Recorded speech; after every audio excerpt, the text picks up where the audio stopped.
সমগ্র বিশ্ব একসাথে 3-0 লক্ষ্য অর্জনের ধারণা বিবেচনা করে দেখতে পারে।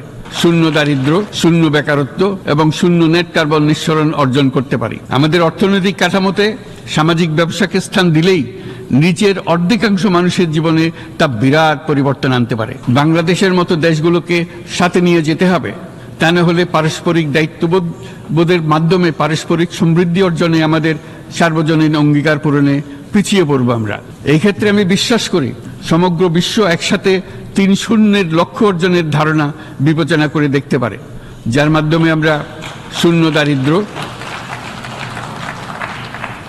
শূন্য বেকারত্ব এবং শূন্য নেট কার্বন নিঃসরণ অর্জন করতে পারি। যেখানে পৃথিবীর প্রতিটি তরুণ তরুণী চাকরি প্রার্থী না হয়ে বরং উদ্যোক্তা হিসেবে নিজেকে প্রতিষ্ঠিত করার সুযোগ পাবে।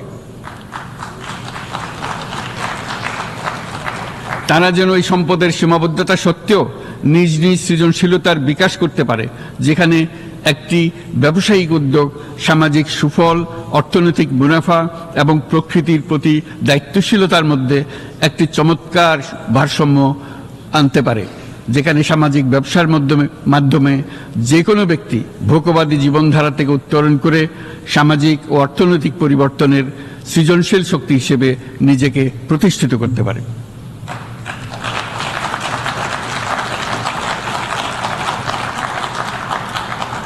এই সময়ে তাই প্রয়োজন উন্নত উন্নয়নশীল সকল দেশসমূহ এবং বিভিন্ন অংশীদারদের মধ্যে নতুন দৃষ্টিভঙ্গি, নতুন মূল্যবোধ এবং নতুন একতা।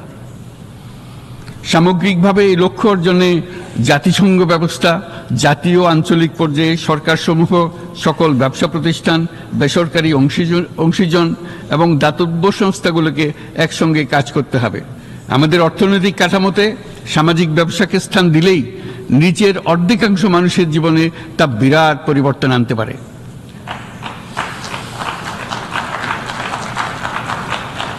এই পদক্ষেপ একই সঙ্গে জলবায়ুর ধ্বংসাত্মক গতিকে সফলভাবে রোধ করতে পারে এবং বাজার ব্যবস্থার মাধ্যমেই এই মীমাংসা হতে পারে।